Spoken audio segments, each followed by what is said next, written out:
பெரிய எடுத்த பெண். மணியின் வீடு. மணிக்கு சென்னையில் ஒரு பன்னாட்டு அலுவலகத்தில் வேலை. நிறைய சம்பாதிக்கிறான். ஒரே பையன். பார்க்க லட்சணமாக இருப்பான். கல்யாணத்துக்கு பெண் தேடிக் கொண்டிருக்கிறார்கள். காலை 8 மணி. அப்பா பேப்பர் படித்துக்கொண்டு, அம்மா சமயக்கட்டில். மணி அலுவலகத்திற்கு தயாராகி கொண்டிருந்தான். டே மணி, சாயந்தரம் 4 மணிக்குள்ள வாடா.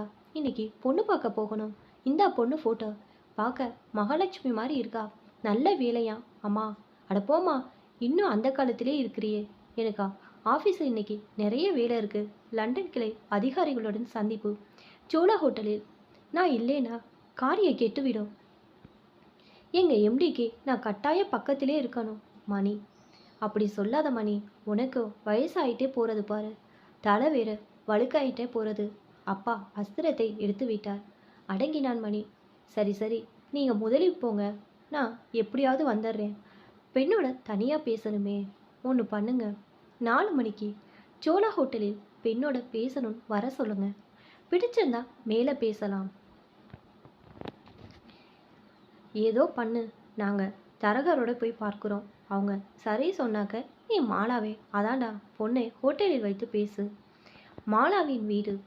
மாலா எம்பிஏ பெற்றோர் வரன் தேடி கொண்டிருந்தனர். இப்போ நல்ல வரன் ஒன்று வந்திருக்கு. ஒரே பையன், நல்ல வேலை, சின்ன குடும்பம். மாலா பையன் ஃபோட்டோவை ஏற்கனவே பார்த்து விட்டாள். அவளுக்கு இஷ்டம்தான். சின்ன வயது மாதவன் போல் இருக்கிறான். அமெரிக்காவில் படித்து கொஞ்ச நாள் அங்கேயே வேலை. இப்போது சென்னையில். மாலா மணி சொல்லி பார்த்து கொண்டாள். ஆகா, பேர் பொருத்தம் கூட நல்லா இருக்கே. கனவை கலைத்தாள் அம்மா. மாலா தரகர்கிட்ட இருந்து ஃபோன். பையன் அப்பா அம்மா இன்னைக்கு இங்கே வராங்களாம். ஆனால் பையன் உன் கூட தனியாக பேசணுமா. சோலா ஹோட்டல் உனக்கு ஓகேவா? சரிம்மா, எப்போன்னு கேட்டு சொல்லு. இந்த காலத்து பெண். சோலா ஹோட்டல். மணியும் மாலாவும் அந்த 5 நட்சத்திர ஹோட்டலில் சந்திப்பு. மணி கொஞ்சம் லேட். வாங்க மாலா, உள்ளே போய் காஃபி சாப்பிட்டுக்கிட்டே பேசுவோம். உள்ளே போனார்கள். சே, என்ன வெயில், என்ன வெயில். எப்படி தான் நீங்கள் எல்லாம் சென்னையில் தாங்குறீங்களோ? என்னால் முடியலப்பா. எப்போ நான் ஏசி கார் தான் கொரோலா வச்சுருக்கேன். ஆஃபீஸில் வீட்டில் 24 மணி நேரம் ஏசி தான். ஆரம்பித்தான் மணி. சிரித்தாள் மாலா. 20 மணி நேரம் காஃபி ஷாப். நான் எப்பவும் இங்கே தான் வருவேன் என்றான் மணி. சிப்பந்தியை கூப்பிட்டான். 2 பிளாக் காஃபி. சிப்பந்தி போன பிறகு அவள் பக்கம் திரும்பினான். அடடா, உங்களை கேட்கவே இல்லையே. என்ன சாப்பிட்றீங்க? Sandwich, ice tea, cool drinks. இங்கே சாண்ட்விச் நல்லாயிருக்கும் என்றான் மணி. விசாரித்தான். கொஞ்ச நேரம் தானே, காஃபியே போதுமே என்றாள் மாலா. நீங்கள் என்ன பண்ணுறீங்க மாலா? நான் இப்போ ஒரு ஹெச்ஆர் மேனேஜர், ஒரு பன்னாட்டு கம்பெனியிலே. அவள் முடிக்கும் முன், நான் ஒரு பெரிய கம்பெனியில் உதவி பொது மேலாளர். நான் தான் அங்கே எல்லாத்துக்கும். மணி மணிதான். நான் 1 மணி நேரம் இல்லைன்னா எங்கள் எம்டிக்கு கையும் ஓடாது காலும் ஓடாது. மாலா முறை வலித்தாள். அட, எங்கள் ஆஃபீஸில் இதே கீதை தான். எங்கள் விபி மாலா மாலான்னு எப்பவும் ஏன் பின்னாடியே. மணி முகம் கொஞ்சம் மாறியது. உங்கள் விபிக்கு வயசு என்ன இருக்கும்? ஒரு 35 இருக்கும். கல்யாணின் பேர் ஏன் கேட்குறீங்க? மணி சுதாரித்து கொண்டான். சும்மா தான் கேட்டேன். வலிந்தான். மாலா சிரித்தாள். அப்புறம் நீங்கள் அமெரிக்காவிலே வேலையில் இருந்தீங்களாமே, அதை ஏன் கேட்குறீங்க மாலா? மாலா, ஏண்டா சென்னை வந்தோன்னு இருக்கிறது? என்ன ஊர் இது? ஒரே கூட்டம். எல்லாம் இங்கே பிரச்சனை. எதிலே பார் ஊழல். சே, ஆனால் அமெரிக்கா அப்படி இல்லை. கடற்கரை பக்கத்திலே வீடு, ரொம்ப நல்ல வேலை. தினமும் சாப்பாடுக்கே $30 செலவு பண்ணுவேன். பெரிய கார் வச்சுருந்தேன். இப்போது அப்பா அம்மாவுக்காக சென்னை வந்துட்டேன். அட, அம்மா கொண்டா நீங்கள்? மாலா சிரித்தா. அதெல்லாம் ஒன்றும் இல்லை, எங்கேயும் பெரிய வேலை தான். எனக்கு கீழே 20 பேர். அதே கம்பெனி, இந்திய கிளை. எப்போ வேணாலும் நான் திரும்ப அமெரிக்கா போகலாம். நீ வந்துடுன்னு அங்கேருந்து ஒரே தொந்தரவு. அதை ஏன் கேட்குறீங்க? ரொம்ப பிடுங்குறாங்க. மாலா மெலிதாக சிரித்தார். சரி, அப்படின்னா கேட்கல. மணியின் பேச்சு அவனையே சுற்றி சுற்றி வந்தது. அப்புறம், எனக்கு ஆஃபீஸில் நிறைய பெண் நம்பிகள். ஆனாலும் ஒரு உண்மையை சொல்லட்டுமா என்றார் மணி. என்ன? எனக்கு உங்களை பிடித்திருக்கிறது. மாலா, ஏன் ஆஃபீஸில் வேறு யாரையும் பிடிக்கலையா? மணி, ஆமாம். ஏனென்றே தெரியல. எல்லாரும் என்னை துரத்தி வந்து பேசுகிறாங்க. ஆனால் நான் யாருக்கும் அசிய மாட்டேன். மாலாவின் இதழ் கூடியில் ஒரு முறுவல். பரவாயில்லையே. இருவருக்கிடையே கொஞ்சம் மௌனம். மணிக்கு அவளிடம் உங்களுக்கு என்ன பிடிச்சிருக்கா என்று கேட்க ஒரு தயக்கம். தன்மானம் இடம் கொடுக்கவில்லை. அவளே பிடிச்சிருக்குன்னு சொல்லட்டுமே. சரி, அப்போ நான் கிளம்பட்டுமா? வேறு எதுவும் தெரிஞ்சுக்கணுமா என்று மாலா கேட்டாள். இல்லை, நான் வேணா உங்கள் வீட்டுக்கு கொண்டு விடட்டுமா என்றான் மணி. வேண்டாம், கம்பெனி காரில் வந்திருக்கேன், ரொம்ப தேங்க்ஸ் என்றார் மாலா. அலைபேசியில் டிரைவரை வர சொன்னால்.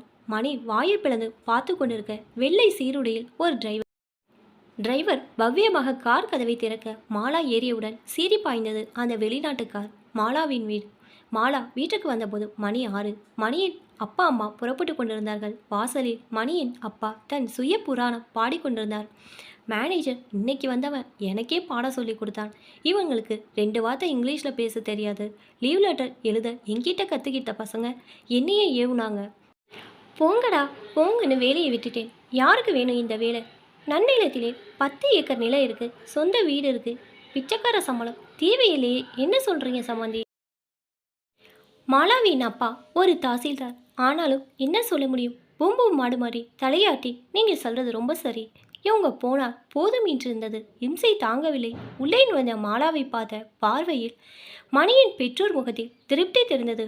ஒரு 15 நிமிடம் பேசிவிட்டு கிளம்பி விட்டனர். அப்பாடா, ஒரு வழியாக கிளம்பினாங்க.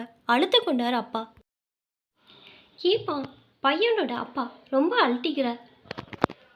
அவருடைய பேச்சும் கருவமும் அப்பப்பா எல்லாத்துலேயும் தாங்க மட்டும்தான் கீட்டிக்காரங்க மாதிரி பேசுகிறார். இத்தனைக்கு அவர் ஒரு ரிட்டையர்ட் குமஸ்தா, நான் தாசில்தார். கொன்னுட்டார், முடியலம்மா என்றார் அப்பா. பையனோட அம்மா அதுக்கு மேலே உனக்கு எங்கே வேலை, என்ன சம்பளம்? பிடுங்கி எடுத்து விட்டாள். அம்மா தன் பங்குக்கு குறைபாடினாள். அப்பா இடைமறித்தார். அது போகட்டும், எங்களை விடுமா. நீ பேசுனியா? உனக்கு பிடிச்சிருக்கா? பேசினேப்பா, எனக்கு அவரை பிடிச்சிருக்கு, எனக்கு சம்மதம் என்றாள் மாலா. அப்பா முகத்தில் கொஞ்சம் மலர்ச்சி. அடி சக்க, உனக்கு பிடித்தால் போதுமே, வேற என்ன வேணும்? உனக்கு தெரியாதா மாமனார் மாமியாரையை சமாளிக்க? அம்மா மட்டும் கொஞ்சம் தயக்கம். மாப்பிள்ளை எப்படிமா? அவர் கொஞ்சம் கர்விதான், சுய தம்பட்டம் ரொம்பவே அடிச்சுக்கிறார் என்றார் மாலா. அப்போ எப்படி? நீ ரொம்ப அமைதியான பொண்ணாச்சே, தாங்க முடியுமா? அம்மாவின் குரல் கவலை இலையொழியது. மங்களம், நம்ம பொண்ணு படித்தவர், அவளுக்கு தெரியாதா? நீ ஏன் கவலைப்படுற? அம்மா, நீ நினைக்கும் மாதிரி ஆணவமாக இருக்கிறது அப்படி ஒன்றும் ரொம்ப கெட்டது இல்லை. சில சமயம் கர்வம் நல்லது கூட. கர்வம் மரியாதையின் ஒரு வகை வெளிப்பாடுன்னு சொல்லலாம். தலைக்குனிய மறுப்பது தப்பா? பாத்தியா, என் பொண்ணு எவ்வளோ தெரிந்து வைத்திருக்கா. மாலா மேலும் சொன்னார். கருவிங்க இன்னொருத்தர்கிட்ட கூல கும்பிடு போட மாட்டாங்க. அவங்க செயலுக்கு அவங்களே பொறுப்பேற்றுப்பாங்க, தன்னைத்தானே காப்பாற்றிப்பாங்க. யாரையும் சார்ந்திருக்க பிடிக்காது. அம்மா வாயெடுத்து நின்றாள். அம்மா, மணியை பார்த்தால் நல்லவராக தெரியுது, கொஞ்சம் வெகுளி வாய். ஐஸ் வச்சு நான் சமாளிப்பேன், கொஞ்சம் கொஞ்சமாக சரி பண்ணிடுவேன்.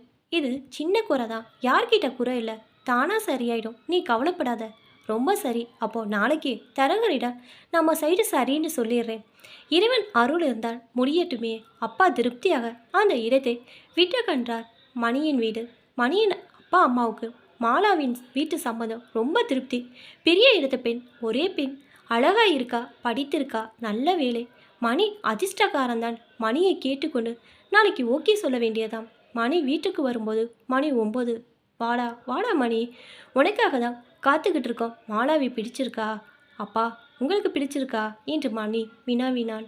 கொஞ்சம் சுரத்தில்லாமல் ரொம்ப பிடிச்சிருக்கு.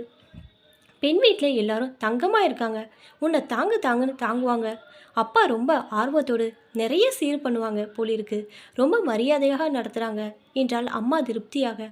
அப்பா, இந்த பொன் வேணான்னு சொல்லிடுங்கப்பா, எனக்கு பிடிக்கலை. குண்டை தூக்கி போட்டான் மணி. ஏண்டா, ஏன் பிடிக்கலை? பொண்ணு திமுறா இருக்காப்பா, படித்த கர்வம், நக்கலாக சிரிக்கிறா, நிறைய சம்பாதிக்கிறோன்ற அரகன்ஸ். அப்புறம் என்ன பிடிச்சிருக்குன்னே அவள் சொல்லலை, ரொம்ப பந்தா பண்ணுறா, சரிப்பட்டு வராதுப்பா. அவங்க என்ன வேண்டான்னு சொல்கிறதுக்கு முன்னாடி பேசாமல் நாமே வேண்டான்னு சொல்லிடலாம்ப்பா, வேற பொண்ணு பார்க்கலாம். ஏன் படிப்புக்கும் வேலைக்கும் 1000 பேர் கிடப்பாங்க. மணியின் அப்பாவும் அம்மாவும் ஒருவர் பார்த்து கொண்டனர். அவர்கள் எதுவும் பேசவில்லை, பேச முடியவில்லை. மாலாவின் வீடு. அப்படியா, சரி பரவாயில்ல. யார் யாருக்கு எங்கே முடிச்சு போட்டிருக்கா, நம்ம கையிலையா என்ன இருக்குது? மாலாவின் அப்பா தொலைபேசியை வைத்தார். முகம் தொய்ந்திருந்தது. என்னப்பா, யார் ஃபோனில்? கேட்டுக்கொண்டே மாலா வந்தார். தரகந்தாமா இழுத்தார். என்னப்பா, என்ன வேணான்னு சொல்லிட்டாங்களா? ஆமாம்மா. சரி விடு, அவங்களுக்கு கொடுப்பன அவ்வளோதான். பார்க்க போனால் இந்த வரம் தட்டி போனது நல்லதுன்னே தோன்றது. இல்லையப்பா, தவறு ஏன் பக்கம்தான். மாலா இடமறித்தாள். நான் ஒன்று செய்கிறேன், மணியோட ஃபோனில் பேசுகிறேன். என்னம்மா சொல்கிற? அப்பா, இந்த திருமணம் நடக்கும் பாருங்களே.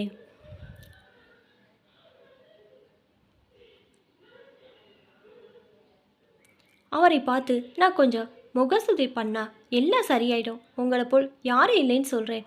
நான் அப்போவே நினச்சேன். நான் அவரை விட ஒசத்தின்னு நினச்சி பயந்திருப்பார். நான் நடந்து கொண்டதை தவறாக புரிந்து கொண்டு என்னை கருவேன்னு நினைத்திருப்பார். அந்த பயத்தை போக்குறேன். எனக்கு அவரை பிடிச்சிருக்குன்னு சொல்கிறேன். அவர் கட்டாயம் சம்மதிப்பார். மிக நம்பிக்கையாக சொன்னாள் மாலா. மாலாவின் அப்பாவும் அம்மாவும் ஒருவரை ஒருவர் பார்த்து கொண்டனர். அவர்கள் எதுவும் பேசவில்லை, பேச முடியவில்லை. 6 மாதம் கழித்து திரும்பி அதே வரன் வந்தது. மணி சம்மதம் சொல்ல மாலாவும் சம்மதம் தெரிவித்தாள். மணிமாலா திருமணம் இனிதே நடந்தது.